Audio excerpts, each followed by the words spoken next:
You're watching Morning Live on SABC2. Good morning, goeiemorgen, bagaitso, ka re dumelang. Welcome to our program. As we say usually, dikoba tanganeza, kambeka nyamishumo ya namusi. It is estimated that 50 million batteries are consumed annually in South Africa. One triple a battery pollutes 500 liters of water and 1 cubic meter of land for 50 years. Now, companies and households are urged to place their old batteries in special, easily identifiable bins to avoid unnecessary pollution of our environment. All of us make a decision which affects the environment every time we use an electric appliance, we drive our cars, run a bath, or put out our rubbish. That's according to John Layden, Strategic Business Development Director of Homemakers. He joins us from our studios in Cape Town. John, good morning to you. Welcome. Morning, Boyo. Also joining us from our studio here in Johannesburg is Michael Rogers, Marketing Manager for Eco. Michael, good morning to you. Welcome. Morning, thank you for joining us. So, 2,500 tons of batteries disposed of into landfills every year. Okay. What's the impact? Well, boy, you know, these batteries, when they find their way into our landfills, they start to corrode, they degrade, the chemicals start to spill out, it leaks into our groundwater, into our earth, and this takes a number of years to find its way out of our environment. So it's a major impact, and you know, 50 million batteries consumed and disposed of into our landfills is a significant amount. So how do we reduce battery pollution? Well, there's two ways of doing it. Firstly, we would urge any consumer to firstly change from normal disposable throwaway type batteries to a rechargeable battery, because a rechargeable battery can be used over and over again, up to as many times as 500. So that significantly reduces the amount of waste going into our landfills. And then secondly, once it does come to the end of its life, is to recycle the battery instead of throwing it into our normal household waste. Yeah. What's the kind of lifespan of those kinds of batteries? A rechargeable battery? Yeah. As I said, they can be recharged about 500 times. So depending how often you're using it, you know, if you're using it every day, you can see it's close on 2 years. Yeah. Let's speak to John in Cape Town. John, what are practical ways of recycling energy, recycling water, recycling rubbish in our homes? Well, I think there are various ways for you, and I think it's very important that we look at the education of our consumer, which I think is the most important thing. A simple thing like batteries, I mean, we use them so often, we use them everywhere, but we don't always think that next step as to what we can do with that. But apart from the batteries that I think we can save, to do the education bit and inform our consumers that these options are available, also on recycling. I think we have come to a stage where we have to realize that we just got to think a bit, and even with recycling at home, I really think green starts at home, and green can also be fun.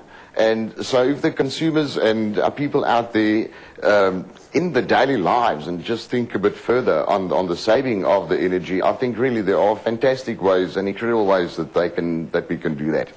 Sure. So some tips on how to protect the environment, to save some money. You say green can be fun. How can people have fun while greening the environment? Well, and I think we can do that. We are hosting the Cape Homemakers Expo, which starts today in Cape Town. And we've also invited artists to use green as a theme. South African artists, and they've designed the most wonderful things that you can find that can become artwork. And I think bringing it closer to home, when we start with the kids and make it fun. I'm getting back to the batteries. It's so easy to take the battery and chuck it in the bin. But I think one can start with the kids and start collecting batteries. We can do these things at school. Various other ways exist in our daily lives. I mean, I'm just thinking of another basic one, which can be quite irritating, but is easy to fix, is a dripping tap, moving completely away from the batteries. And the other thing I think you will all just remember when we brush our teeth, close the tap. Yeah. That will save, I think, also quite a heck of a lot of water. And make these things, you can involve the kids, you can involve the entire household in this. And when it comes to recreate things, think of wonderful ways that you can take an old piece of paper, an old piece of plastic, and make something of it and reuse. Okay. But education, I think, is the bottom line that we have to do and get our consumers there.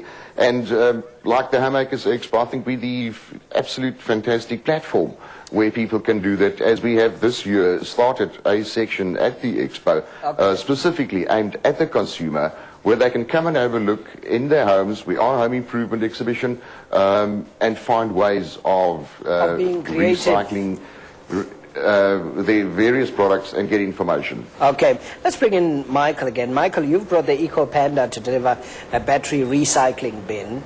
How are you going to be rolling out this program?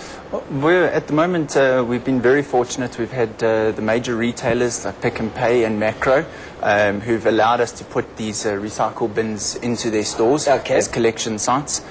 So we're encouraging all consumers, instead of to throw their batteries into their household waste, to just bring it in. I think most people shop at the likes of Pick n Pay and Makro. Yeah. So when you do pop into the stores, take your batteries and drop them off there. Yeah. What do you do with the batteries once you remove them from the recycling bin? Well, unfortunately, there's no recycling plant in South Africa at the moment. This is the first that we've embarked on trying to make a collection. So we collect them, we sort all the different chemistries, we store them, and then what we do is we take them, we send them overseas to France, where there is a recycling plant, and we have them recycled and safely disposed of. And what does that mean? What do they do when they recycle? Well, they actually break down the entire battery, so they recover the metals and the various chemicals inside those batteries, so that they can actually reuse them again for other products. So they become a source for other products? For other products, correct. That's quite interesting. Is that the only such factory in the world, or there are a few others? No, there are a few others, but the one in France is the closest to us. All right. Thank you very much. Michael Rogers is Marketing Manager for ECO. John Lydon is Director of Strategic Business Development at Homemakers, joining us this morning. Thank you very much for your time. Now, in the next